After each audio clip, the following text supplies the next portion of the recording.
Azeite ou outros óleos, como por exemplo óleo de canola, de algodão, de girassol, de soja, de palma, vários óleos que temos por aí. Certamente você já se perguntou qual é saudável, qual vale a pena para o seu dia a dia e tudo mais. Esse é um assunto realmente importante para a gente. Eu também estudo isso daí, gosto de saber e gosto de aprender mais, então talvez tenha algo aqui que te interesse, que te ajude de alguma forma. Mas antes da gente começar, um recado para você. Nós temos 2 grupos no Facebook, um para emagrecimento saudável e o outro para um estilo de vida e alimentação saudável de forma geral. E também temos um canal no Telegram, onde também abordamos todos esses temas. Tudo gratuito, tá bom? Todos os links estão aí abaixo na descrição do vídeo e também no primeiro comentário fixado. Então vamos lá, bora pro vídeo. Bom, a gente precisa entender algumas coisas aqui, basicamente falando rapidamente um pouco de bioquímica, né? Bem rapidamente. Nós temos as gorduras saturadas e as gorduras insaturadas. As gorduras saturadas, normalmente, elas são de origem animal, mas também existem alimentos de origem vegetal com gordura saturada. E o contrário também. As gorduras insaturadas, né, elas são normalmente de origem vegetal, mas também temos itens de origem animal que também têm a gordura insaturada. Beleza? Claro que as proporções são diferentes e tal, mas é basicamente isso daí. Nosso corpo precisa muito das gorduras. Gordura saturada, ela solidifica em temperatura ambiente. Gordura insaturada, ela é líquida, que são chamadas aí os óleos, tá? Então tem essa diferença, tá bom? Então bora caminhar então. Seguinte, nosso corpo precisa muito das gorduras, tanto da saturada quanto das insaturadas. Nosso corpo utiliza isso de diversas formas. Energia, para melhorar o nosso cérebro, para melhorar a nossa imunidade, né? De diversas formas mesmo. Então o nosso corpo utiliza muita gordura também, tá? Basicamente, existem proporções que a gente utiliza no nosso dia a dia, aí, que a gente for pensar numa dieta, numa alimentação. Vou falar o tradicional, mas pense que tem nuances disso, dá para alterar e tudo mais. Tradicional, você vai pensar 55% de carboidrato, vai pensar mais ou menos ali, sei lá, uns 20%, 15, 20, 25% de proteína, e aí temos ali 30, 35% de gordura, essas coisas, tá? Então, temos que ter também bastante gordura na nossa alimentação e tal.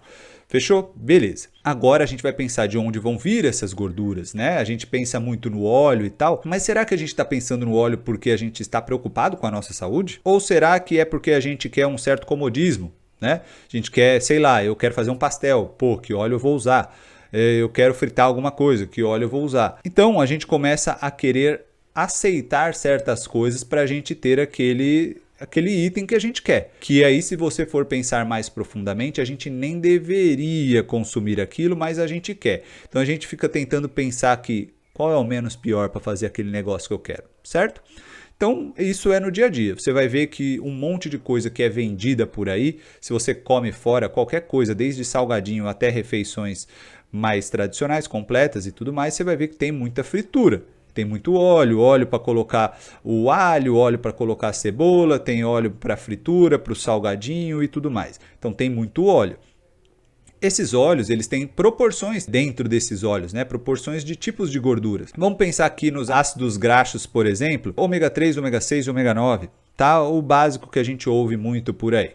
Beleza? O azeite, por exemplo, ele é rico em ômega 9. Ele também tem os outros, ele tem ali um ômega 3 em baixa quantidade e tudo mais, mas ele é mais rico ali em ômega 9.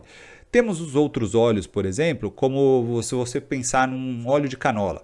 Ele foi feito em laboratório e tudo mais, pelas vias industrializadas aí, ele foi feito para ter uma proporção melhorzinha de ômega 3 e ômega 6. E por que isso? Porque se sabe que a gente precisa de ter uma proporção interessante entre o ômega 6 e o ômega 3.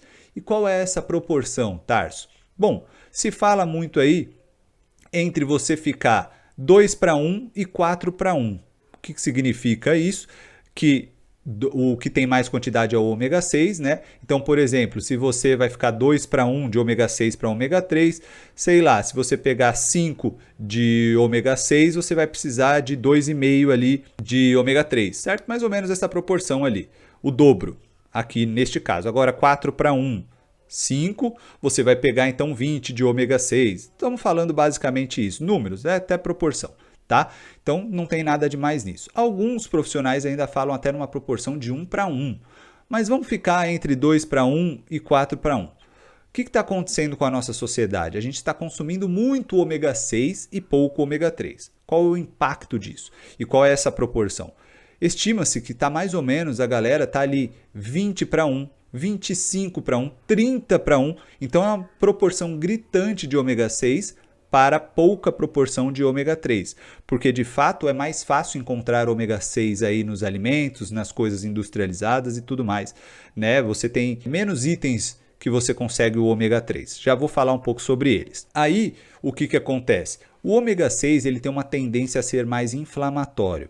E não se assuste, isso é importante para o nosso corpo. Nós temos processos inflamatórios que a gente precisa deles para nos proteger. O problema é o excesso de inflamação, tá? Então, aquele processo crônico de inflamação se torna, sim, um problema. Quando a gente está, então, com um corpo repleto de ômega 6, fácil de ficar inflamado, a gente está também com um corpo fraco de ômega 3, o nosso cérebro é um grande consumidor de ômega 3, por exemplo, mas a gente está com pouco ômega 3, o ômega 3 ele tem um potencial anti-inflamatório, então ele equilibra isso, tá? A gente tem um equilíbrio no nosso organismo, ômega 6 com ômega 3, por isso que a gente precisa desse equilíbrio na proporção até que a gente ingere, tá? Então, estamos consumindo muito ômega 6, pouco ômega 3.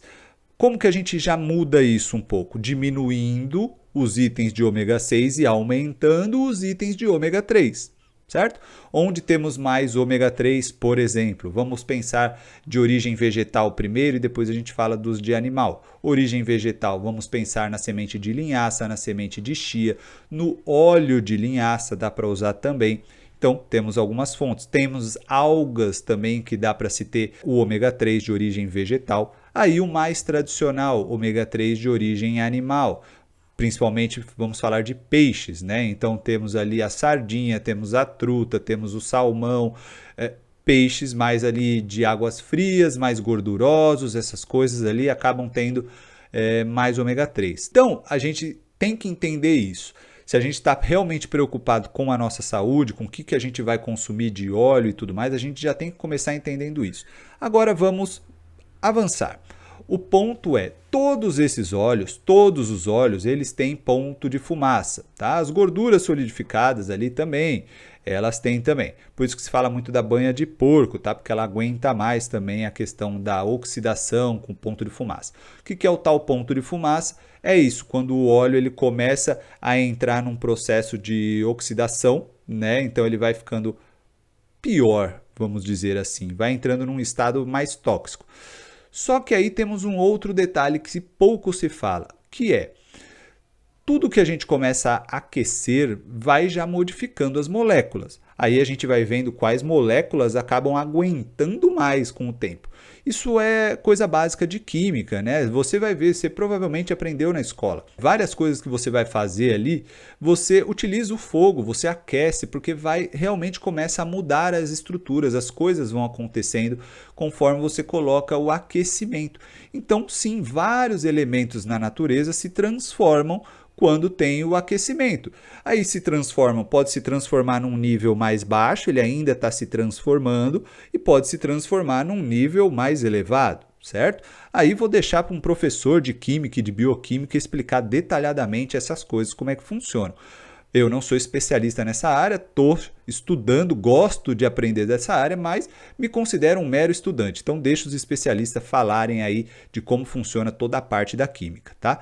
Mas sim, temos o calor, então o calor ele vai alterando ali as moléculas diversas. Algumas moléculas aguentam mais, outras menos e assim vai, certo? Quando a gente coloca calor nestes alimentos, então nestes óleos que a gente deseja utilizar ou que colocam para a gente utilizar, né, como disponibilidade, até pela questão do preço, quem vai ter mais dificuldade financeira vai utilizar mais esses óleos de baixa qualidade.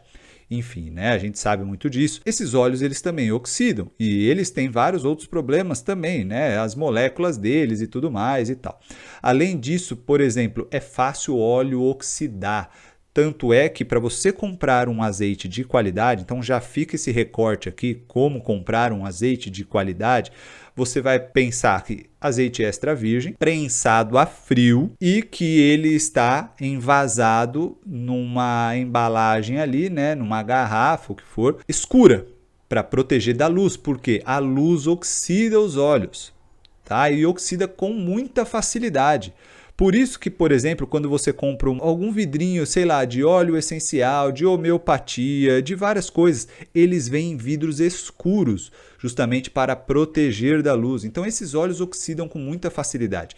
Estes óleos claros que você já está vendo por aí no mercado, você pode ter certeza que eles já estão mega oxidados. Por quê? Já está ali na luz, já são claros demais, estão na luz, desprotegidos e tudo mais. Isso já está oxidando. Quando você vai usar, você só vai piorar a situação, tá? Então, esse é o ponto. Se você também vai comprar um azeite que também está assim, clarão, aberto, ele já está oxidado. Então, não é porque é azeite, não que é mil maravilhas, tá? Então, você vai ter que olhar isso, se é apreciado a frio, a acidez, quanto menor, melhor. Inclusive, temos excelentes azeites no Brasil, tá? Temos duas marcas muito interessantes aqui na região de São Paulo, ali em Santo Antônio do Pinhal, por exemplo, tá? Então temos marcas muito reconhecidas, são azeites mega caros, tá bom? Então não vou mentir isso aí, são azeites mega caros, são mega especiais aí para restaurantes específicos e tudo mais. Mas isso significa que no Brasil temos ótimas produções de azeite, tá bom? Mas enfim, eles precisam desse processo de proteção da luz e tal. Então você pega esses óleos que já são claros e aí a indústria, entendendo que a população gosta, sente mais confiança em coisas claras ali, eles clareiam mais ainda, eles vão utilizar mais artifícios para clarear mais os óleos, tá? Então esse já é o ponto. Esses óleos, eles realmente, na minha visão, não são saudáveis. De tudo que eu já estudei, eles não são saudáveis e a gente não deveria consumir. E aí tem o ponto, a gente já nem deveria consumir tanta fritura, mesmo tentando utilizar outros óleos. A gente não deveria fritar tanto as coisas assim quanto a gente frita. E no dia a dia, até fora de casa, se frita demais. Então a gente ingere mais ainda esses óleos oxidados, que se você for ver nos lugares, até relatos de quem trabalha em restaurantes, lanchonetes e tudo mais, o que acontece com esses óleos? Os óleos vão sendo utilizados, vão ficando preto. E aí o que eles fazem? Jogam fora. Não jogam fora. Eles misturam com óleos novos para ficar um pouco mais claro e continuar utilizando ali para eles não ficarem gastando. E isso vai tudo para a tua comida que vai comer ali depois, tá? E você nem vai ficar sabendo. Então isso acontece de monte. Essa é uma das razões também que comer fora de casa é bem complicado, né? Você nunca sabe onde confiar, qual é o processo e tal. Mas enfim, então estes óleos vegetais, eles não são saudáveis e eles começaram muito mais de tempos para cá. Né? Principalmente se a gente for pensar de 1900 para cá. Tem-se história também que isso se começou bastante com a indústria do petróleo. Então eles querendo ver o que mais fazer com aquele item que eles conseguiam, então começou a se refinar essas coisas e colocar na alimentação das pessoas e tudo mais. Tá? Não vou citar nomes aqui, mas se você procurar quais eram os reis do petróleo aí de antigamente, principalmente lá dos Estados Unidos e tudo mais, você vai ter uma base de conhecimento um pouco sobre isso aí, tá? Mas enfim, eles queriam fazer mais dinheiro com o que eles tinham, o que eles poderiam fazer. Então eles estão sempre caçando o que eles podem fazer com alguma coisa que sobra, alguma coisa dali, enfim, estão sempre caçando e pronto, virou óleo aí vegetal para muita gente. Só que isso se tornou hábito, da mesma forma que vários alimentos de baixa qualidade se tornaram hábito, isso também se tornou e a gente não deveria ficar consumindo essas coisas, né? A gente não deveria. Até mesmo o azeite, a gente deveria tomar cuidado até para ele não esquentar demais, a gente deveria utilizar de preferência em temperatura ambiente, então você coloca um pouco ali na sua salada e tudo mais. Esse já é um ponto, tá? E aí temos uma outra reflexão em cima disso, que é todos esses processos, mesmo pensando no azeite, estamos falando de um alimento, até mesmo temos o óleo de abacate, que é muito bom também, temos o óleo de semente de linhaça, que é muito bom também, gostos totalmente diferentes, tá? O de linhaça, ele é bem forte, não é gostoso como o de azeite de oliva, né? Ele não é tão gostoso assim, não é leve assim, mas ele é bem rico também, rico em ômega 3 e tudo mais. Mas mesmo todos esses óleos eles passaram por um processo, né? Por um processo que exige alguma coisa ali além da natureza. O ideal mesmo, se a gente for pensar para melhor absorção, para o nosso corpo lidar melhor com essas coisas, é a gente consumir as coisas que têm a gordura, mas na sua forma in natura. Então, por exemplo, ao invés de eu ficar consumindo o óleo de abacate, que eu posso consumir de vez em quando, eu consumir o abacate. Ao invés de eu consumir o azeite e regar as coisas com azeite, eu consumir então a azeitona. Ao invés de eu consumir o óleo de linhaça e me regar de óleo de linhaça, eu consumir a linhaça, posso deixar a linhaça hidratada e tudo mais. Enfim, mas tem coisas pontuais que dá para a gente utilizar esses óleos, né? Não tem esse problema assim, você não vai morrer, não vai ficar doente, não é esse o ponto. Muitas vezes vai até te gerar benefícios, só que você perde a mão, né? A quantidade que vai entrar de gordura no seu corpo é muito maior quando você passa por isso. Quanto você vai precisar comer de azeitona para você ter uma colher de azeite de oliva ali? Você vai perceber que a diferença, o seu corpo chega uma hora que ele nem quer comer tanto assim, e só que ali já no processo você acaba ingerindo muito mais gordura. Abacate, o quanto você consegue comer de abacate para você ter ali 1, 2, 3 colheres de abacate? Você vai precisar comer muito mais abacate, certo? Muitas vezes o seu corpo já vai dar sinais que ele não quer tudo aquilo. Então, seu corpo se autoequilibra. Então, isso é um assunto, ele é profundo, entendeu? As pessoas só querem, assim, o preto no branco, do tipo, o que eu ponho aqui? Eu quero fritar o meu pastel. Eu coloco um óleo de canola ou eu coloco um azeite? Pronto. Óbvio que se você for pensar nisso, você vai escolher os óleos baratos. Porque para você regar ali de azeite, nem essas empresas que vendem pastel na feira, por exemplo, nem você que vai fazer o seu pastel em casa frito, você não vai regar de azeite, vai ficar mega caro. Então você vai pensar no seu bolso. Só que o seu corpo também paga de alguma forma, certo? Agora, se você faz isso de vez em quando, de vez em nunca, não vai ter esse problema todo. Óbvio que você está pondo algo ali no seu corpo que não seria o que o seu corpo queria tanto e tudo mais. Mas o seu corpo vai conseguir lidar, se é de vez em quando. Agora, a gente sabe que as pessoas consomem essas coisas com frequência, semanal, no mínimo semanal. E isso já é bastante, tá? Então, você tem que saber dosar também. Eu tiraria da minha vida, por exemplo, eu não consumo esses óleos, óleo de canola, óleo de girassol, óleo de algodão, essas coisas eu não consumo, exceto se eu vou em algum lugar que eu não sei como foi feito. Ou quero comer uma coisa bem pontual e ali eu sei que não vão usar azeite, eu sei que não vão usar outros óleos, né? Enfim, então eu aceito um pouco disso. Mas é bem raro no meu dia a dia. Então faça essa escolha também. Você pode pensar, bom, comer de vez em quando certas coisas, né? Já sei que não são tão saudáveis assim, mas se é de vez em quando o meu corpo vai se virar, mas no dia a dia tenha um processo mais saudável. Evite até frituras, né? Até mesmo que você for colocar, por exemplo, o azeite no forno, qual temperatura, por quanto tempo ele vai ficar ali? Então isso também vai gerar oxidação. Então não é só ali fritar, você pode colocar ao forno, ficar assando ali e você está oxidando aquele óleo que poderia ser muito saudável para você, que poderia ser muito bom se você consumisse de uma outra forma. Beleza? Então basicamente é isso.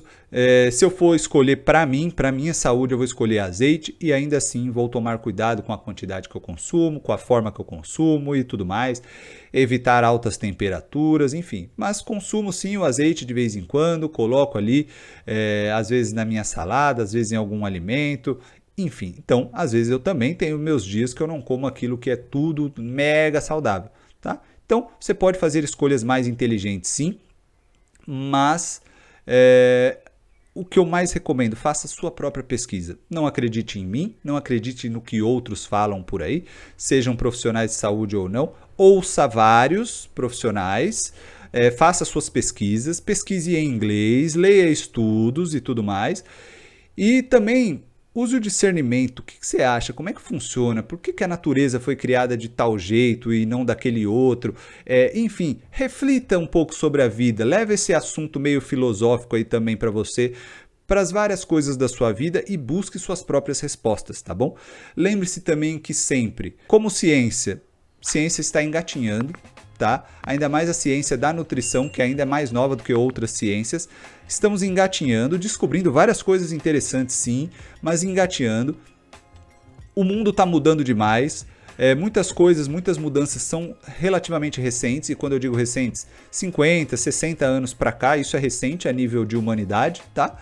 Então, muitas coisas estão mudando, de certa forma para pior, tá? Então, o que isso vai gerar, quais os impactos na nossa saúde. Então você tem que ter todas essas reflexões e analisar. E ainda temos várias outras coisas que a gente poderia falar aqui em vários outros vídeos, como por exemplo, adoro ciência, mas a gente tem que entender que também dentro da ciência tem muito viés, tem muita gente que é comprada, muito estudo comprado, muito estudo não comprado, mas mal feito, mal conduzido, mal estruturado, mal desenhado, às vezes não por maldade, né? Enfim, tem que ter tudo isso em mente quando você vai analisar as coisas diversas, né? Não adianta só ler manchete de estudo também, só ler conclusão, resumo de estudo e tal, porque tem muita coisa mais profunda aí. E então a gente está constantemente descobrindo e questionando. Questionar é importante, tá bom? Então questione sim, questione a mim, questione os outros, faça perguntas para você mesmo, se desafie e vai estudar, tá? Então é isso, espero ter ajudado, ficou um vídeo mais longo do que eu gostaria, mas espero ter trazido informações relevantes para a sua vida. E se eu puder ajudar de alguma forma, deixa aí embaixo, deixa alguma dúvida, enfim, se você gostou do conteúdo também, deixa aí que vai ser importante para mim, tá? Que eu fico sabendo e aí posso trazer mais conteúdos assim.